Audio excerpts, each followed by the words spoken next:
सुर्खियों से भरी दुनिया में आइए रुकें और विचार करें कि कौन सी खबर हमारे लिए महत्वपूर्ण है। नमस्ते, सुप्रभात। यूपीएससी विथ ऋतु मैम के चैनल में आप सभी का स्वागत है। आज हम बात करेंगे दैनिक जागरण की कुछ महत्वपूर्ण सुर्खियों के बारे में। और यह दैनिक जागरण का राष्ट्रीय संस्करण है, जिसमें आप लोगों को केवल महत्वपूर्ण जानकारी ही प्रदान की जाएगी। और जो महत्वपूर्ण जानकारी है उसे हमने टिक किया है ताकि आप लोगों को पढ़ने में आसानी हो। और अगर आप लोग हमारे चैनल में नए हो तो कृपया चैनल को लाइक शेयर सब्सक्राइब जरूर करें। चलिए देखते हैं आज की क्या खास खबरें हैं।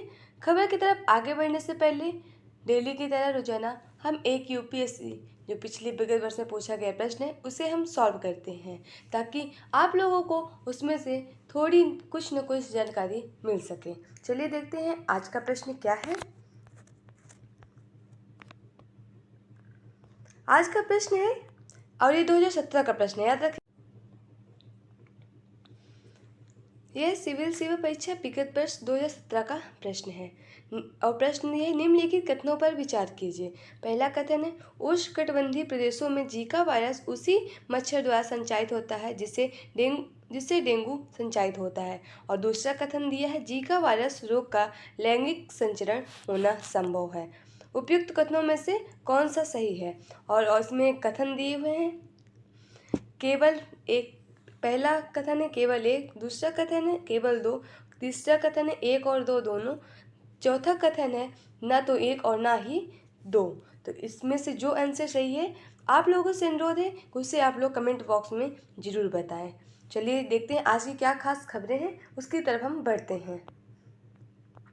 3 साल से क्या कर रहे थे राज्यपाल? तमिलनाडु में बिलों की मंजूरी लटकाए रखने पर सुप्रीम कोर्ट ने किया सवाल। शीर्ष अदालत ने आदेश के बाद राज्यपाल के सक्रिय होने पर उठाया सवाल। केरल सरकार की याचिका पर केंद्र व राज्यपाल सचिवालय को जारी किया नोटिस। देख रहे हैं जो केरल उसके सचिवालय में उसी की बात हो रही है कि 3 साल से सुप्रीम कोर्ट उसमें सवाल उठा रही है कि 3 साल से क्या कर रहे थे राज्यपाल की बात करें। राज्यपाल एक संवैधानिक पद है। भारतीय संविधान के अनुच्छेद 153 के अनुसार प्रत्येक राज्य के लिए एक राज्यपाल होगा। एक व्यक्ति 2 या 2 से अधिक राज्य का राज्यपाल के रूप में नियुक्त किया जा सकता है। राज्यपाल केंद्र सरकार द्वारा नामित व्यक्ति होता है जिसे राष्ट्रपति द्वारा नियुक्त किया जाता है। रक्षा संबंधों को विस्तार देने पर भारत ऑस्ट्रेलिया ने की चर्चा। भारत और ऑस्ट्रेलिया के बीच हुई दूसरी 2+2 वार्ता खनिज व व्यापार निवेशों जैसे क्षेत्रों में राजनीतिक संबंधों गहरा करने पर चर्चा। देख रहे हैं जो ऑस्ट्रेलिया और भारत के बीच 2+2 की वार्ता चल रही है उसी की बात हो रही है, और ये दूसरी वार्ता है। अब आप लोग कमेंट बॉक्स में बताइएगा कि 2+2 वार्ता किसके किसके बीच होती है, क्योंकि मैंने इसके बारे में कई वीडियो में एक्सप्लेन किया है। तो आप लोग से अनुरोध है कि इसका आंसर आप लोग जरूर बताइए। निजी नौकरियों में बेटियों को मिलेगी प्राथमिकता। इंजीनियरिंग और तकनीकी के क्षेत्र में महिलाओं और दिव्यांगजनों की भागीदारी बढ़ाने के लिए AICTI ने की अहम पहल।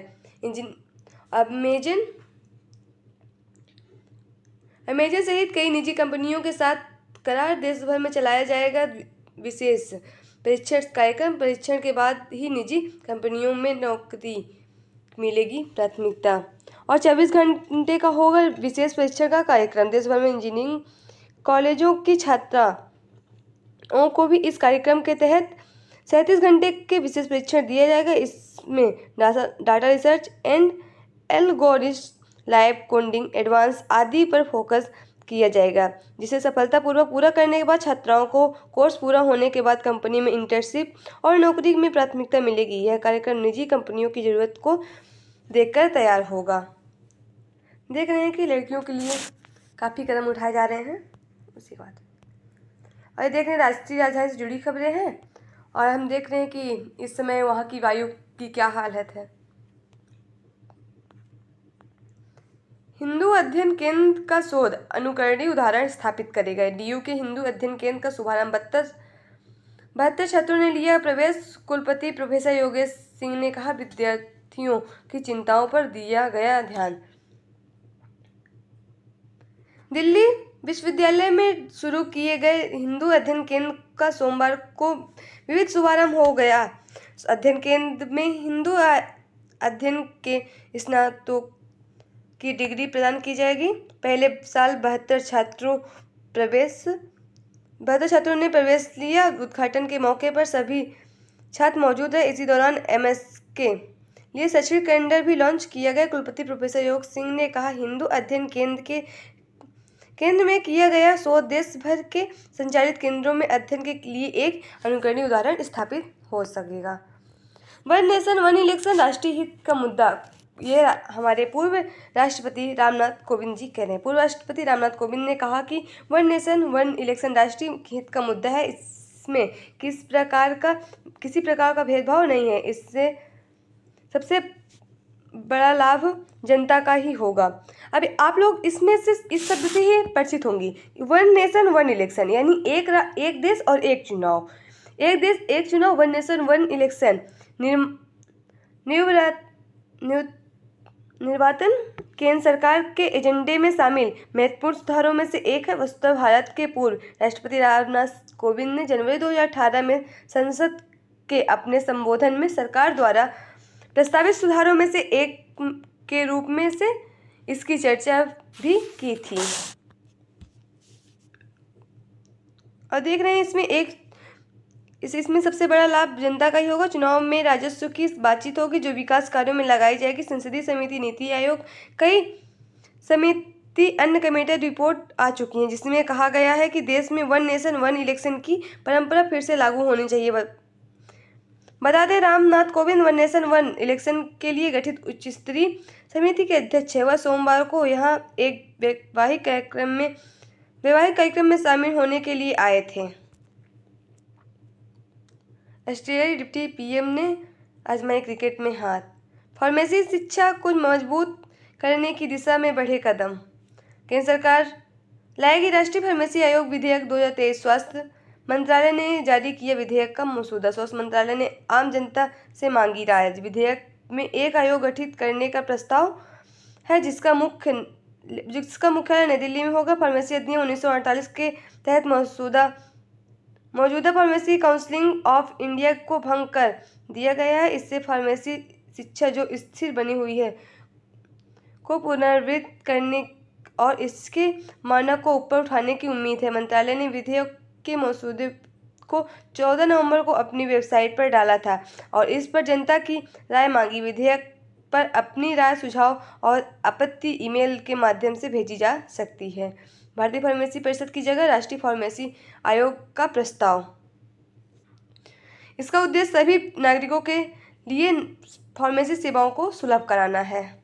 और ये देख रहे हैं राजनीति से जुड़ी खबरें हैं और इस समय चल रहा है चुनाव, तो आप लोग बस इसे कार्टून की तरह देखिएगा। जो महत्वपूर्ण जानकारी होगी इसे हम लास्ट में देख लेंगे जब इसका परिणाम जारी हो जाएगा। और मैंने चुनाव आयोग के बारे में इतना बताया कि आप लोग को तो कुछ न कुछ पता हुई होगा। तो आज आप लोग से अनुरोध है कि आप आज कमेंट बॉक्स में चुनाव आयोग के बारे में कुछ न कुछ जरूर लिखें।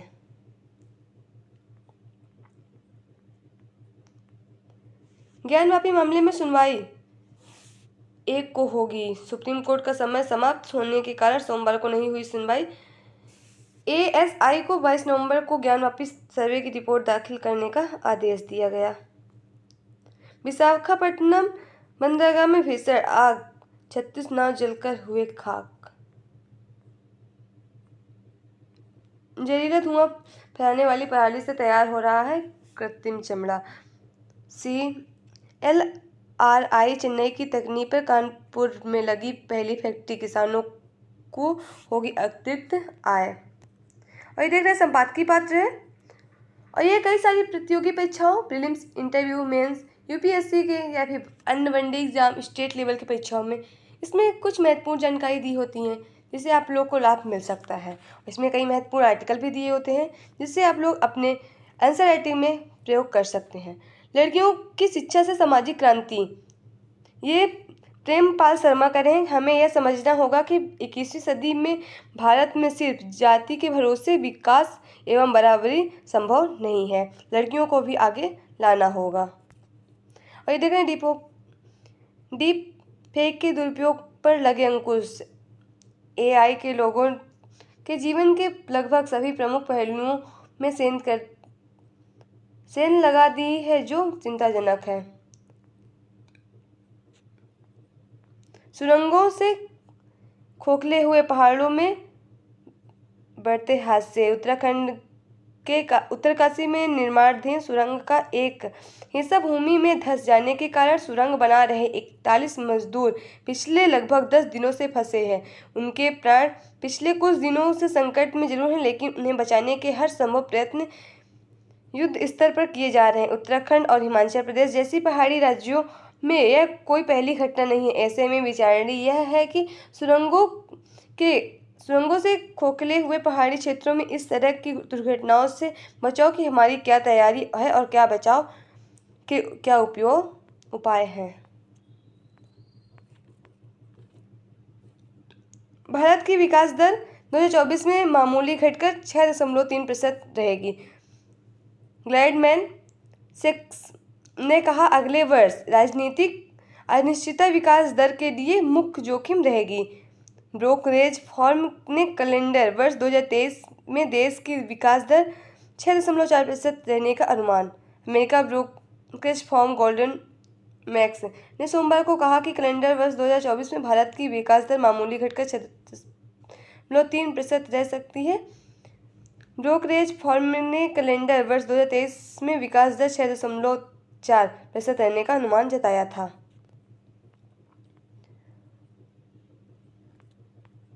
खालिदा जिया के संदेश के बावजूद भारत की पसंद। शेख हसीना, हम बताएं शेख हसीना ये बांग्लादेश की प्रधानमंत्री हैं।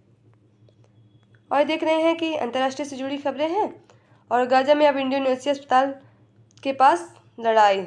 70 मरीजों और हजारों शरणार्थियों में अस्पताल में भीतर। WHO ने कहा, हमले में कई मरीज मारे गए। WHO की बात करें, 7 अप्रैल 1948 में इसकी स्थापना हुई थी। जिनेवा स्विट्जरलैंड में इसका मुख्यालय देखने को मिलेगा। और 7 अप्रैल को आप लोग विश्व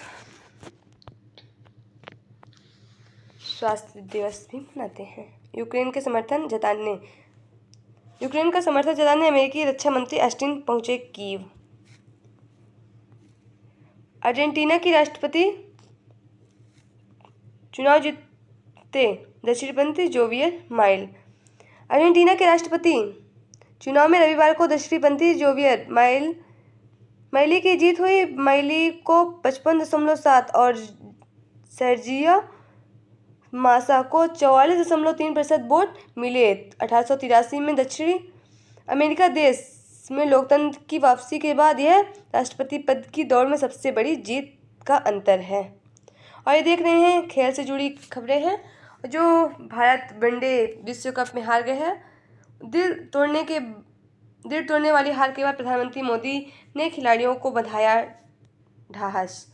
विश्व कप फाइनल में ऑस्ट्रेलिया से निराशा के बाद भारतीय ड्रेसिंग रूम में पहुंचे प्रधानमंत्री, सभी को लगाया गले।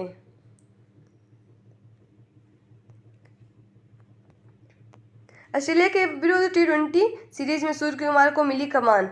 ऑस्ट्रेलिया के विरुद्ध 23 नवंबर को शुरू हो रही है 5 मैचों की T20 सीरीज के लिए सूर्य कुमार यादव को भारतीय टीम का कप्तान बनाया गया। शुरुआती 3 मैचों के लिए ऋतुराज गायकवाड़ को उपकप्तान बनाया गया, जबकि चौथे व 5वें मैच के लिए श्रेयस अय्यर उपकप्तान होंगे।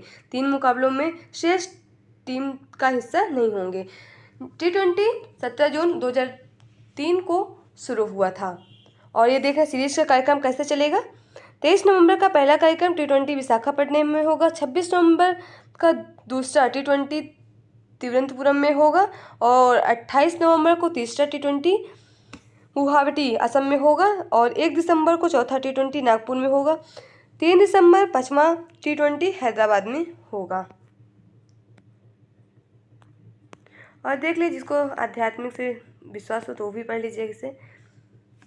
इफ्फी में 3 गुना ज़्यादा फिल्में इंटरनेशनल सेक्शन में आई। अनुराग ठाकुर, पिछले साल के मुकाबले इस साल इफ्फी में 3 गुना ज़्यादा फिल्में इंटरनेशनल सेक्शन में आई। यह आप अपने आप में international film festival of India IFFI की सफलता को दर्शाता है। यह बात केंद्रीय सूचना एवं प्रसारण मंत्री अनुराग ठाकुर ने सोमवार को IFFI के 54वें संस्करण के उद्घाटन समारोह के दौरान की थी। IFFI की बात करें, IFFI एशिया के सबसे महत्वपूर्ण फिल्म समारोह में से एक है जो गोवा में प्रतिवर्ष आयोजित किया जाता है। इस महोत्सव का संचालन सूचना और प्रसारण मंत्रालय, फिल्म समारोह निदेशालय और गोवा सरकार द्वारा संयुक्त रूप से किया जाता है। पहली बार यह 1952 में आयोजित किया गया था। और यहाँ देख रहे हैं परीक्षा के पॉइंट ऑफ व्यू से कुछ जुड़ी खबरें रहती हैं, पढ़ लीजिएगा, काफ़ी इंपॉर्टेंट होता है, जिसमें से GK और GS भी काफ़ी मजबूत होता है।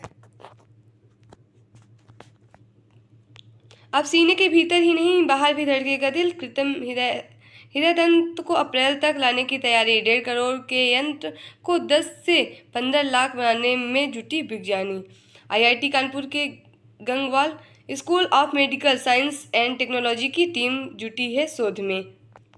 पहले चरण में इस उपकरण के भावी चुनौतियों के मैनेजर हृदय रोग विशेषज्ञ के सुझाव के अनुरूप बदलाव किया जा सकता है। फिलहाल हृदय तंत्र का जो पहला वर्जन तैयार किया जा रहा है उसे शरीर के बाहर रखा जाएगा। चलिए देखते हैं।